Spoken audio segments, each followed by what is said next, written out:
Hata kama ni sera la kakuli, sijui tumpatie nini ndio akubali.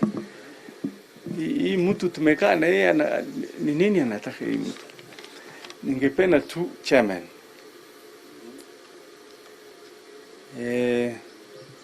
Usikae sana na hii mtu, kama asikii wachana na yeye tuende.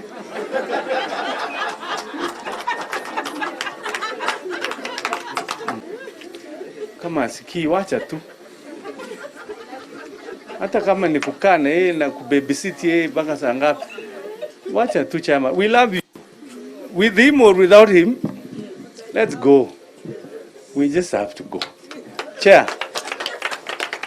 Twende.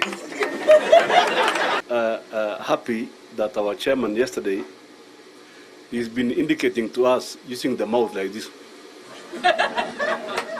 I'm happy that he said something yesterday, and I'm looking forward to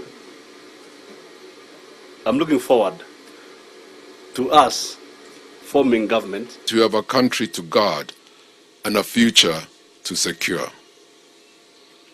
So yes, this election will be an opportunity to uphold the dignity of our people